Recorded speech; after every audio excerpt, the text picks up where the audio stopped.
UFC 315 हो गया ना सारा खेल खराब। तो भाई अब और कोई है चांस इलिया वर्सेस इस्लाम मखाचेव का फाइट होने का? अब एक ही चांस है, मतलब कि वीडियो गेम में खेलना पड़ेगा। सो भाई क्या बोलूँ यार, आज की इस वीडियो में मतलब कंप्लीटली डिस्कस करेंगे, काफ़ी और सारे ढेर सारे अपडेट्स है। UFC 317 का एक और मेन इवेंट सेट करने का यहाँ पर ट्राई किया था UFC ने, बट वो भी नहीं हुआ। सो अब फाइनली देखना होगा कि क्या होगा UFC 317 का मेन इवेंट एंड क्या होगा next for Islam, for Ilia and क्या चार्ल्स ओलिवेरा या फिर अरमान सरूकिन, किसको मिलेगा नेक्स्ट टाइटल शॉट। तो सब कुछ करूंगा क्लियर डिटेल में शेयर, सब कुछ वीडियो के अंत तक जरूर से देखते रहना। Hey, what's up UFC fight fans, UFC lovers, welcome back। शुरुआत करें अगर हम सबसे पहले बिग अपडेट के साथ, तो UFC 315 में जिस तरीके से फाइट किया बिलाल मोहम्मद ने अगेंस्ट JDM, भाई काफ़ी कड़क था। मुझे लग रहा था कि भाई मतलब टेक डाउन करने का कोशिश करेंगे, नहीं करेंगे। हालांकि उन्होंने तो इंटरव्यू में बोला है कि भाई मैं टेक डाउन नहीं करूंगा, मैं अपना बॉक्सिंग स्किल, स्ट्राइकिंग स्किल दिखाऊंगा। देखो काफ़ी अच्छा उसने स्टैंड अप फाइट किया, बट एट द एंड हुआ क्या, वो बीट नहीं कर पाए। तो भाई अगर वो ट्राई करता ना रेसलिंग ग्रैपलिंग करने का, अगर वो अपना रेसलिंग ग्रैपलिंग का प्रेशर अगर करता हर एक राउंड में जस्ट लाइक मेरा वेलिशवली, तो हो सकता था कि वो टाइटल को जीत भी लेते एंड एक चीज़ क्लियर भी हो जाता कि UFC 317 में हमें इलिया वर्सेस इस्लाम का भाई फाइट देखने का भी मौका मिल जाता। बट अब सवाल ये है कि इलिया टपोरिया वर्सेस इस्लाम मखाचेव का फाइट क्या अब सच में होगा, नहीं होगा? अब क्योंकि यहाँ पर इस्लाम मखाचेव ने तो भाई जैसे ही UFC 315 का इवेंट खत्म हुआ, उन्होंने तो सीधा भाई यहाँ पर कॉल आउट कर दिया कि भाई बिल्कुल रेडी रहना JDM, और अब टाइम आ गया है डबल चैंप बनने का। तो ये कहना था इस्लाम मखाचेव का। सो अब ये मतलब फाइनल होगा, कब होगा फाइट, चलो ये तो बात की बात है, अभी तो टाइम है काफ़ी। लेकिन क्या इतनी जल्दी मतलब ये दोनों फाइट करने के लिए रेडी होंगे? अब इस्लाम मखाचेव वर्सेस इलिया टपोरिया का फाइट तो चलो हो चुका है कैंसिल, तो अब यहाँ पर किसका होगा नेक्स्ट फाइट? इसी चीज़ का हमें इंतजार करना पड़ेगा कि मतलब अब यहाँ पर देखो ऑफिशियल डिसीजन कब तक निकल कर आता है, कि ऑफिशियल अनाउंसमेंट कब तक होता है कि UFC 317 का मेन इवेंट आखिर कौन होने वाला है। इलिया टपोरिया तो चलो मुझे लगता है 100% वो तो हो गए होंगे, लेकिन उसके अगेंस्ट में कौन होगा, इसी का ही होगा हर किसी को इंतजार। वेल UFC फाइट फैंस, बातचीत चली रही है अब इलिया टपोरिया के बारे में, इस्लाम मखाचेव के बारे में। तो अब यहाँ पर सवाल ये है, क्या यहाँ पर डबल चैंप बने रहेंगे इस्लाम मखाचेव? क्या वो अगर मूव अप करते हैं वेल्टरवेट डिवीजन में, तो क्या वो बेल्ट को वेकेट करेंगे या फिर होगा यहाँ पर इंटरम टाइटल के लिए फाइट? तो ये चीज़ भी बहुत ज़्यादा मतलब कमाल होने वाला है। तो अब सवाल ये है, क्या इस्लाम मखाचेव टाइटल को वेकेट करेगा एंड उसके बाद वो मूव अप करेगा वेल्टरवेट डिवीजन में, या फिर वो एक ही टाइम पे दोनों बेल्ट होल्ड करने वाले फाइटर बनना चाहते हैं? तो इसी चीज़ के ऊपर में ही सारा खेल अब चलने वाला है। काफ़ी लोगों को लगता है कि UFC ने भाई ऐसा तो सब कुछ बंद कर दिया, अब कोई भी फाइटर एक ही टाइम पे दो टाइटल को होल्ड नहीं कर सकता। तो UFC डेना वाइट की अगर बात करें तो उन्होंने क्लियरली कहा है कि भाई हमने ऐसा कभी नहीं बोला। अगर कोई फाइटर अपना दोनों ही बेल्ट अच्छी तरीके से डिफेंड कर पा रहा है, अच्छी तरीके से वेट बना पा रहा है, दोनों ही वेट डिवीजन में सही से सब कुछ मतलब कर पा रहा है टाइम टू टाइम, तो हमें क्या प्रॉब्लम हो सकता है? तो ऐसा कुछ प्रॉब्लम नहीं है। ऐसा नहीं है कि डबल चैंप कोई नहीं बन सकता, एक ही टाइम पे दो टाइटल को कोई होल्ड नहीं कर सकता, बिल्कुल कर सकता। तो इस चीज से आप ये अंदाजा तो लगा सकते हो कि भाई इलिया टपोरिया का अगर नेक्स्ट फाइट हुआ तो वो एक वेकेंट टाइटल के लिए नहीं बल्कि इंटरम टाइटल के लिए फाइट होगा। सो यही है। सो अगर ऐसा होता है तो यहाँ पर पॉसिबिलिटी काफी ज्यादा है कि इस्लाम मखाचेव वर्सेस इलिया टपोरिया का फाइट होगा। अगर इस्लाम मखाचेव टाइटल को वेकेट नहीं करता है, अगर वो इंटरम टाइटल के लिए जो फाइट होने वाला है, अगर इस्लाम मखाचेव जो वेल्टरवेट में मूव अप करेगा, तो जो इंटरम टाइटल के लिए फाइट होगा, तो जो भी जीतेगा ऑब्वियसली उसके बाद इस्लाम मखाचेव उनसे ही फाइट करेगा। तो यहाँ पर चांसेस है इलिया टपोरिया के पास। अब किसके अगेंस्ट में उनको इंटरम टाइटल के लिए फाइट करने का मौका मिलेगा, ये देखने में होगा बहुत ज्यादा interesting. Well UFC fight fans, तो अब बातचीत चली रहा है यहाँ पर इंटरम टाइटल फाइट के बारे में, लाइट वेट डिवीजन के बारे में, तो अब आएगा असली मजा।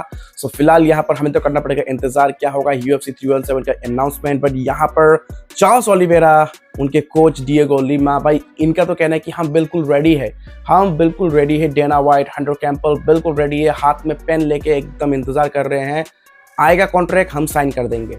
सो अब देखना होगा क्या यहाँ पर फाइनली इलिया टपोरिया वर्सेस चार्ल्स ओलिवेरा के साथ में ही फाइट होगा एंड क्या ये इंटरम टाइटल वाला फाइट होगा या नंबर 1 कंटेंडर वाला फाइट होगा, इसी का ही होगा इंतजार। तो बस आप करो इंतजार, क्योंकि बहुत जल्दी होने वाला है बिग अनाउंसमेंट। लेकिन इन सब के बीच में अरमान शाहरुख किधर जाएंगे, आई डोंट नो। अब UFC क्या करेगा भाई, बहुत ज्यादा मुश्किल है अब। तो इस्लाम मखाचेव वर्सेस JDM का फाइट अगर सेट होता है तो यहाँ पर लाइटवेट डिवीजन में इलिया टपोरे के साथ फाइट कौन करेगा। अब चार्ल्स ओलिवेरा है बिल्कुल रेडी। अरमान शाहरुख का कहना है कि अगर यहाँ पर इस्लाम मखाचेव नहीं है चैंपियन तो मैं ही डिजर्व करता हूँ फाइट करने के लिए। सो अब देखना होगा अब कैसा फाइट होता है, interim title fight, number 1 contender fight, I don't know क्या फाइट। तो बस अब इंतजार करो भाई, बस इंतजार ही करना पड़ेगा जब तक डेना व्हाइट ऑफिशियल सारा कुछ क्लियर नहीं करते हैं कि क्या होने वाला है UFC 317 का finally main event. Alright UFC fight fans, चलिए बढ़ते आगे बात करते हैं नेक्स्ट अपडेट के बारे में। तो guys, Islam Makhachev versus Jack Della Maddalena, अब ये तो भाई हॉट टॉपिक बन चुका है भाई, hot news of the town बन चुका है। तो इस्लाम मखाचेव जो कि 15 विन स्ट्रीक पे है और एक तरफ जहां पर JDM 18 विन स्ट्रीक पे है, तब ये दोनों टकराएंगे बहुत जल्दी। साथ ही अगर बात करें इस्लाम मखाचेव के कोच हावियर मेंडिसन का, तो कहना है कि भाई JDM को बीट करना इतना कोई मुश्किल नहीं होगा इस्लाम मखाचेव के लिए। क्या इस्लाम मखाचेव उसके साथ स्ट्राइकिंग कर सकता है, स्टैंड एंड बैंक कर सकता है? ऑफ कोर्स कर सकता है। क्या इस्लाम मखाचेव उसको ग्राउंड में डोमिनेट कर सकता है, कंट्रोल कर सकता है? बिल्कुल कर सकता है। तो हर एरिया में इस्लाम मखाचेव बिल्कुल टक्कर दे सकता है और उसको बीट कर सकता है। तो ये सारा चीज कहना है हावियर मेंडिस का, कि उनको मतलब बिलीव है कि इस्लाम मखाचेव के आगे JDM टिक नहीं पाएगा, क्योंकि हर एक एरिया में इस्लाम मखाचेव टॉप करता है। बट यहाँ पर टेक डाउन डिफेंस तो भाई जैक डेला मैडलेना का भी काफी कड़क है, लेकिन क्या वो इस्लाम मखाचेव के रेसलिंग प्रेशर को रोक पाएंगे जब उनका फाइट होगा? तो ये काफी इंटरेस्टिंग मैचअप होने वाला है, सच में बोलूं तो मजा तो आने ही वाला है। बस अब देखना होगा कि कब होगा फाइनली ये मैच। लेकिन आपको बता दो कि फाइट के बाद, जीत के बाद JDM को कॉल किया डेना व्हाइट ने, UFC ने, कि भाई काफी शानदार जीत था, बहुत बहुत खुश है हम, एंड आगे और काफी बेहतरीन फाइट्स बहुत जल्दी होने वाले हैं।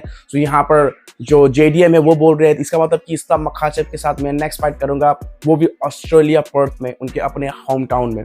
तो भाई मतलब देखना होगा कि क्या करता है UFC। तो अब हम देखेंगे क्या होता है आगे। तो यहाँ पर JDM चाहते हैं पर्थ में फाइट करना ऑस्ट्रेलिया में। Check out the video. Let's go. Cheers, Dana. Thanks, Hunter. Thank you, guys. I appreciate it. Legends. Cheers, guys. Save the welterweight division. Yeah. Save the division. Save it. So guys, देखा आप लोगों ने। सो आप लोगों को क्या लगता है कैसा होगा अब फाइट जब अपने होम टाउन में the champion Jack Della Maddalena fight करेंगे against the current lightweight champion? भाई इंटरेस्टिंग, काफी सारा इंटरेस्टिंग होने वाला। तो कैसा होगा ये फाइट एंड कब तक हमें देखने का मौका मिलेगा, बस इसी का एक इंतजार। ऑलराइट UFC फाइट फैंस, चलिए बढ़ते आगे बात करते हैं नेक्स्ट अपडेट के बारे में। तो बात करें बिलाल मोहम्मद, काफी बढ़िया फाइट किया, स्टैंड एंड बैंग किया, जैसा बोला वैसा ही किया। स्टैंडिंग में बिल्कुल डटे रहे, बट स्टैंडिंग में फाइट करना उनको पड़ा काफी भारी, क्योंकि अगर आप देखो ये इमेजेस तो भाई चोट तो काफी ज्यादा गहरा है भाई। यहाँ पर उनका लिप्स, अपर लिप जो है वो स्प्लिट हो चुका है, और यहाँ पर जो उनका ऑर्बिटल बोन है वो ब्रेक हो चुका है, क्रैक हो चुका है, टूट चुका है। ब्रोकन ऑर्बिटल बोन के साथ, टूटे हुए फटे हुए लिप्स के साथ उनको यहाँ पर अपना बेल्ट गंवाना पड़ा, और यहाँ से मतलब केज के बाहर उनको ऐसे ही जाना पड़ा। सो बस काफ़ी ज़्यादा मतलब डिसहार्टनिंग मोमेंट था। काफ़ी लोग तो भाई इंतजार कर रहे थे कि अगर बिलाल मोहम्मद जीत जाएगा तो मज़ा आ जाएगा, बट अनफॉर्चुनेटली ऐसा हुआ नहीं। लेकिन अगर रेसलिंग का थोड़ा प्रेशर वाला गेम खेलते जैसे लियोन एडवर्ड्स के अगेंस्ट में किया था बिलाल मोहम्मद ने, अगर ऐसा कुछ करता तो शायद काफ़ी ज़्यादा मज़ा आता एंड हो सकता था कि रिजल्ट कुछ अलग ही हमें देखने का मौका मिलता। लेकिन जो चोट यहाँ पर मिला है बिलाल मोहम्मद को, भाई काफ़ी ज़्यादा मतलब फाइट को एंटरटेनिंग करने के लिए बहुत कोशिश किया, क्योंकि काफ़ी लोग उनको एज अ बोर्डिंग फाइटर का टैग देते हैं, बट उन्होंने दिखाया कि भाई वो स्टैंडिंग में भी फाइट कर सकते हैं, लेकिन जीत नहीं पाए। काफ़ी ख़राब लग रहा है, बट बिलाल मोहम्मद अपना 100% दिया, सब कुछ दिया, UFC फाइट फैंस को एक अच्छा फाइट दिया। So we should salute Belal Muhammad for his sacrifice. Alright UFC fight fans, बढ़ते आगे हम बात करते हैं नेक्स्ट अपडेट के बारे में। तो UFC के बाहर, आउटसाइड UFC, अगर कोई बिग फाइट हमें बहुत जल्दी देखने का मौका मिलेगा तो वो होगा पॉल ह्यूज वर्सेस उस्मान नर्मागोमेडोव का रीमैच। जी हाँ दोस्तों, पहला फाइट तो काफी शानदार था, काफी कॉम्पिटिटिव था, मतलब हवा टाइट कर दिया था पॉल ह्यूज ने उस्मान नर्मागोमेडोव का। एंड रिसेंटली यहाँ पर PFL के इवेंट में पॉल ह्यूज ने भाई 42 सेकंड का नॉक आउट विक्ट्री हासिल करने के बाद जिस तरीके से कॉल आउट किया भाई, मुझे लगता है कि भाई आप उस्मान नूरमगोमेडोव उनसे छुप पाएंगे। ये कहना है पॉल ह्यूज का। Check out the video. Usman Nurmagomedov! You can run, you can try to lay this rematch as long as you want, but your day is f***ing coming.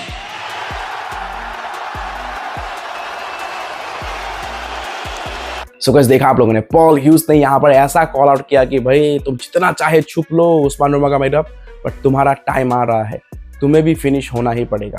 क्योंकि पहले फाइट में काफी टक्कर दिया एकदम पॉल ह्यूज ने। सो अब देखना होगा इस रीमैच को होने में कितना टाइम लगता है, लेकिन ये रीमैच काफी बढ़िया होगा क्योंकि आयरलैंड वर्सेस दागिस्तान का भाई कुछ अलग ही राइवलरी चलता रहता है। सो यूएफसी के बाहर में अगर कोई ह्यूज फाइट होगा तो यही होगा, पॉल ह्यूज वर्सेस उस्मान नूरमगोमेडोव का rematch. Alright UFC fight friends, चलिए बढ़ते आगे बात करते हैं लास्ट एंड फाइनल अपडेट के बारे में।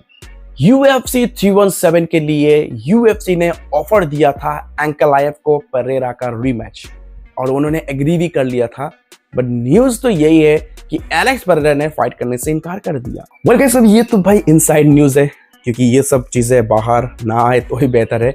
बट यहाँ पर क्योंकि अगर आप लोगों को याद होगा, जब एलेक्स परेरा ने कुछ ट्वीट किया था उसके तुरंत बाद उनका भाई फिर से मैसेज वगैरह आया कि भाई मेरा अकाउंट हैक हो गया था, ये सब मैंने नहीं किया है। लेकिन डेनियल कॉर्मियर को नहीं है बिलीव, उनका कहना है कि भाई इतने डिटेल में एलेक्स परेरा का अकाउंट हैक होने के बाद इतने डिटेल में मैसेज लिखा है, ये तो भाई विश्वास नहीं होता। सो डेनियल कॉर्मियर यही बोल रहे कि भाई एलेक्स परेरा बहुत ज्यादा झूठ बोल रहा है, ही इज अ लायर, ऐसा कुछ भी नहीं हुआ है, उसका अकाउंट कोई हैक नहीं हुआ था, उसी ने ही ट्वीट किया था। लेकिन क्योंकि यूएफसी ने कहा है कि भाई ये सब पोस्ट डिलीट करो नहीं तो प्रॉब्लम हो सकता है। सो अब देखना होगा क्या UFC 317 में आखिर किसका मेन इवेंट होगा। अब यूएफसी ने तो जैसे कि ट्राई किया था अब रिसेंटली, जो कि हंटर कैंपबेल जो कि खुद दागिस्तान गए थे, एंड डेनियल कॉर्मियर का मानना है कि वहां पर मागोमेड एंकलाएव से भी वो मिले, बातचीत वगैरह हुआ, एंड UFC 317 का फाइट का ऑफर भी दिया। एंड शायद वहीं से उन्होंने यूएफसी ने, हंटर कैंपबेल ने एलेक्स परेरा को भी कॉल किया कि भाई ऐसा ऐसा है, UFC 317 के लिए मेन इवेंट के लिए हमने यहाँ पर ये फाइट मतलब करने का सोचा है। सो आई गेस एलेक्स परेरा थोड़ा सा यहाँ पर थोड़ा सा भड़क गए, आई डोंट नो क्या हुआ, लेकिन शायद UFC 317 का फाइट शायद वो नहीं करना चाहते। सो यहाँ पर एंकलाएव तो रेडी है, एंकलाएव का कहना है कि अगर एलेक्स परेरा रेडी नहीं है तो भाई मैं किसी और के साथ फाइट करने के लिए रेडी हूँ, अपना टाइटल को डिफेंड करने के लिए मैं किसी से भी रेडी हूँ, मैं किसी से नहीं डरता, मुझे बस चाहिए फाइट। सो अब देखना होगा क्या होता है नेक्स्ट। सो एलेक्स परेरा का फाइट नेक्स्ट क्या होगा, मागोमेड एंकलाएव का फाइट नेक्स्ट क्या होगा, सो आगे क्या होगा ये सारा कुछ कौन बोलेगा, डेना वाइट। सो बस करो इंतजार। Alright UFC fight fans, that's it for today's video. I hope कि ये सारे अपडेट्स आपको बहुत ही ज्यादा पसंद आएगा दोस्तों। वीडियो पसंद आया तो लाइक करना, चैनल पर नहीं हो तो सब्सक्राइब करना बिल्कुल भी मत भूलना। मिलते हैं किसी और अगले वीडियो में, तब तक के लिए take care, keep watching MMA now Hindi.